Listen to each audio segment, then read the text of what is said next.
155 million. That is the total number of channels currently on YouTube. 90% of them never reach 1,000 subscribers. Only around 6% ever make money from their videos. Just 0.6% reach 100,000 subscribers and receive a silver play button.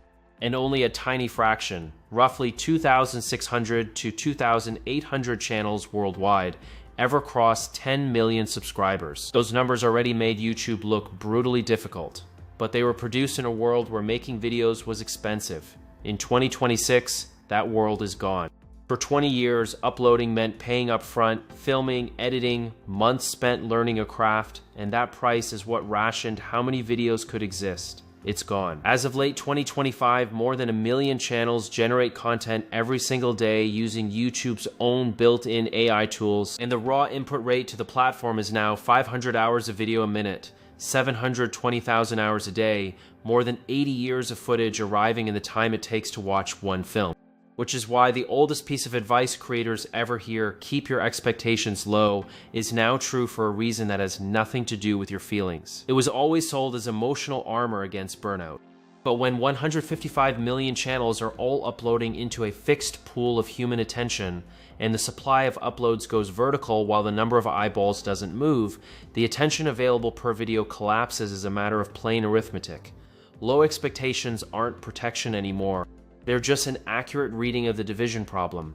Everything after this is what a system does when its input becomes free and infinite. Because when a video costs nothing to make, the rational move is to make the one that already worked, the same format, the same structure, the same proven idea, cloned at scale.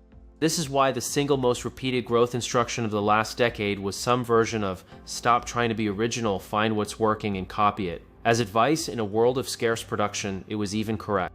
But push that instruction through infinite production and you get an ocean of near identical videos because everyone was handed the same map to the same proven formats at the same moment. And the advice market itself saturated on the exact same curve as the content market, which is why searching how to grow on YouTube now returns 10,000 videos that feel interchangeable, why finding genuinely trustworthy guidance became its own needle in a haystack problem, and why the feeling of progress you get from watching them is itself the product working on you. Consuming information registers as effort while nothing actually ships. The bottleneck was never knowing what to do. Ideas and execution are now abundant to the point of being free. The only thing left that's scarce is an idea the feed hasn't already received 10,000 times. And the same fate quietly swallowed the packaging every creator was trained to obsess over: the idea, the title, the thumbnail, the hook. That layer still matters, but when every channel optimizes the same 20% with the same tools, packaging converges too, and sameness at the surface becomes just one more kind of copy. None of this would matter if videos went straight to viewers. They don't. The instant you hit upload, the file goes through a parser. YouTube's system reads every incoming video against everything already on the platform, comparing visual fingerprints frame by frame, scanning audio for reused voices and music, reading metadata patterns, and calculating how closely each upload resembles the rest, including the other videos on your own channel. This is concrete and documented. Channels have been flagged purely because their thumbnails scored around 47% visual similarity to one another. The same fonts, the same colors, the same layout, over and over. In the summer of 2025, the platform named this out loud, rewriting its rules to target inauthentic content. Anything mass-produced, templated, or carrying no human editorial hand. And this is where an entire category of familiar advice quietly died. The endless tips about flipping one setting, stacking the right hashtags, posting at the perfect hour, none of it fails because it's technically wrong. It fails because metadata is not what the parser is grading. You cannot optimize your way out of a classification the system has already made about the content itself. The same wall meets the oldest shortcut of all, buying views and subscribers. Inorganic engagement is precisely the signal these systems are built to discount. Even consistency, the one virtue every guide agrees on, turns out to cut both ways here. Cadence still helps, but a channel that consistently ships the same template is simply handing the parser a cleaner and cleaner sample of exactly how mass-produced it is.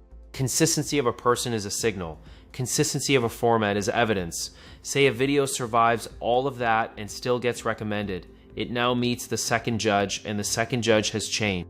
Enthusiasm for AI-generated content fell from roughly 60% in 2023 to 26% by 2025, and 85% of viewers now say the faintly wrong, uncanny quality of synthetic media actively pulls them out of a video. That instinct lands directly on the one metric the algorithm respects most: retention. Content that reads as heavily AI-generated holds about 70% less of its audience than human-fronted content in the same niche, and a flat, robotic narration bleeds roughly a third of its viewers inside the first 45 seconds. And here the packaging anchor returns with a second function it always secretly had. The title, the thumbnail, the hook were never only bait for the algorithm's click, they're the promise a fatigued viewer tests in those opening seconds, and generic machine-shaped packaging now trips the exact alarm that makes people leave. Now the two forces meet, and the outcome requires no one's opinion. The parser buries the similar, the fatigued audience flees the similar, and every viewer who flees teaches the algorithm to bury it faster still. That feedback loop is a decay curve, and its shape is the distribution every creator already knows by heart. Out of 155 million channels, 90% never cross 1,000 subscribers. Only 6% ever earn a single dollar. Barely more than 0.5% ever see a silver play button. Fewer than 1 in 2,000 ever reach 1 million. That famous figure that 99% of creators quit was never really a motivational statistic. It's the human readout of this curve resolving. People don't quit because they're weak. They quit because the decay function stops showing them to anyone at all. And the last two familiar levers dissolve right here as well. Your niche, the thing you were told to define and then defend, is really just your routing address, the cluster the recommendation system files you into, because AI floods every category simultaneously. Changing niche only repositions you on the same map.